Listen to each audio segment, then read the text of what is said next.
Jusqu'à midi, question de santé avec le docteur Gérald Kierzek et Isabelle Quenin. Bonjour Isabelle. Bonjour Julie, bonjour Gérald, bonjour à tous. Question de santé, votre rendez-vous santé entre 11h30 et midi sur Europe 1. Chaque matin, le docteur Gérald Kierzek répond à vos questions pour vous aider à aller mieux. Alors nous allons aborder, comme tous les matins, deux sujets santé, prendre vos appels au 3921. Gérald, de quoi allons-nous parler aujourd'hui ? Bonjour Isabelle, bonjour Julie, bonjour à tous. On va parler maquillage, un maquillage côté santé évidemment, pas côté cosméto. Et deuxième sujet, la maladie de Lyme. D'où vient cette mystérieuse maladie ? Et puis on parlera bien sûr des idées reçues et l'actu santé bien-être du jour à 11h45 avec vous Isabelle. Et je vous parlerai de l'hypnose, un nouvel allié pour arrêter de fumer. Et puis, peut-on manger un aliment tombé par terre ? Vous appelez dès à présent le 3921, 50 centimes d'euros la minute pour poser toutes vos questions à notre médecin. Le standard est ouvert. Vous pouvez également réagir sur les réseaux sociaux avec hashtag E1Santé, sans oublier la page Facebook de l'émission. Question de santé, comme tous les matins, c'est parti. Europe 1. Question de santé avec le docteur Gérald Kierzek et Isabelle Quenin. Et l'on commence tout de suite avec notre premier sujet, les règles d'hygiène qu'il faut impérativement respecter avec les cosmétiques. Gérald Kierzek, quels sont les différents risques liés à l'utilisation de cosmétiques ? Isabelle Quenin, Oui. les risques sanitaires liés à Les yeux dans les yeux. Les yeux dans les yeux. cosméto. Vous pouvez me répondre.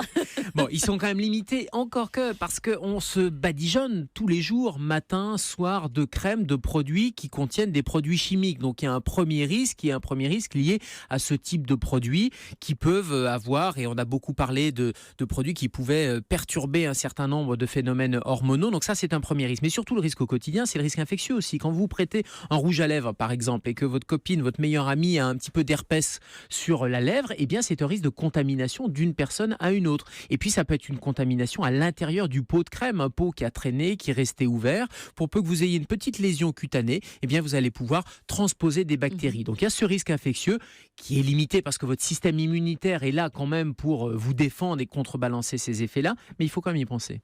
3921, notre première question, c'est Mireille qui nous la pose. Bonjour Mireille. Oui, bonjour à tous. Personnellement, j'ai de l'acné rosacée.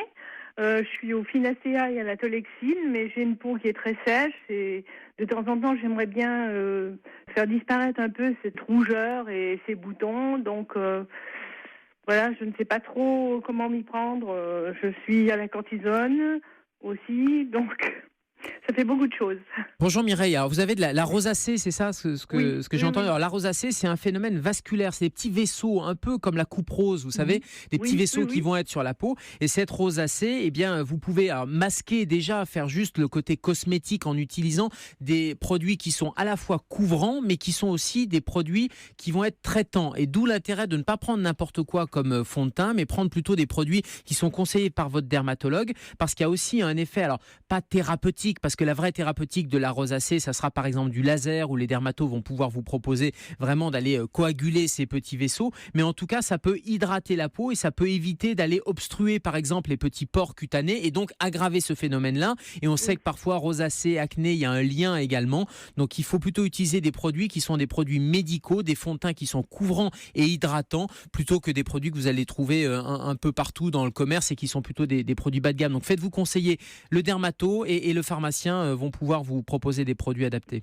Est-ce que vous avez le dermato, je le vois tous les 6 mois et il m'a jamais proposé, à part la Tolexine et donc Finacea, etc., ce type de produit, mais jamais quelque chose qui pouvait me faire paraître moins rouge, quoi. Alors, Voilà. mais posez-lui la question et puis dites-lui que ça vous handicape aussi, parce que peut-être que lui il voit vraiment que l'aspect médical des choses, et dites-lui que vous aimeriez avoir, pour des raisons évidemment esthétiques, quelque chose qui puisse masquer cette rosacée. Et généralement ils ont l'habitude de travailler avec des laboratoires de dermatologie et de cosmétologie pour pouvoir vous proposer une gamme de produits. Alors, il y a des produits à la fois démaquillants, des produits couvrants pour la journée, des produits avec des filtres UV, mais en tout cas une gamme qui est vraiment adaptée à votre c'est une maladie de peau, à cette maladie de peau. Et puis éventuellement il y a des gestes, encore une fois, comme le laser, qui peuvent venir à bout de cette rosacée. D'accord. Mireille, si je peux vous permettre un petit conseil, ce serait de demander à votre pharmacien, je ne sais pas si vous avez déjà eu recours à des crèmes qui sont teintées en vert.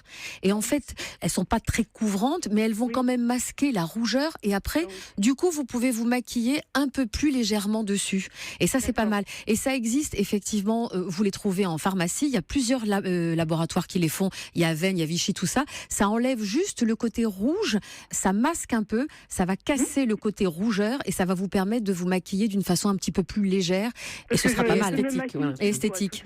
Merci pour votre appel. Mireille. Merci à vous deux, merci. Au revoir. Merci. Alors, 39-21, on va tout de suite enchaîner avec la question de Solène. Bonjour Solène, quelle est votre question? Bonjour. Je vous appelle parce qu'en fait, bon, je suis jeune, je suis pas très ordonnée et je vous avoue que dans ma salle de bain, j'ai peut-être une dizaine de produits cosmétiques qui traînent là depuis pas mal de temps. Et je voulais savoir s'il y avait un risque, si je pouvais utiliser une crème dont je me souvenais pas exactement la date à laquelle je l'avais ouverte. Enfin voilà quoi. Les cosmétiques auraient-ils une date de péremption? Alors oui, il y a une date de péremption, c'est marqué sur le pot, sur le tube. Alors après, c'est pas très grave de dépasser ces dates. Là où c'est plus embêtant en Solène, c'est si le pot a été ouvert. Parce que comme je le disais en introduction, il peut y avoir un risque de contamination bactérienne. Mais vous allez le voir sur l'aspect esthétique, si ça a changé de couleur ou si les phases, vous savez, les phases les liquidiennes, aqueuses ont été ont un peu bougé, ont un peu changé d'aspect. Bah là, il faut le mettre à la poubelle et il faut en prendre un nouveau parce qu'il ne sera pas efficace. Donc il y a le risque de contamination bactérienne, mais surtout il y a le manque d'efficacité qui est aussi un risque. Solène, très clairement, si le pot, oui, Si le pot est ouvert, voilà, surtout si le pot entamé, est ouvert, il y a la date.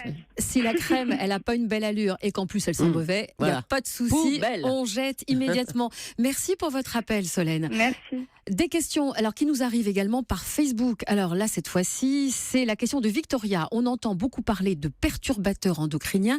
De quoi s'agit-il exactement et pourquoi serait-il dangereux?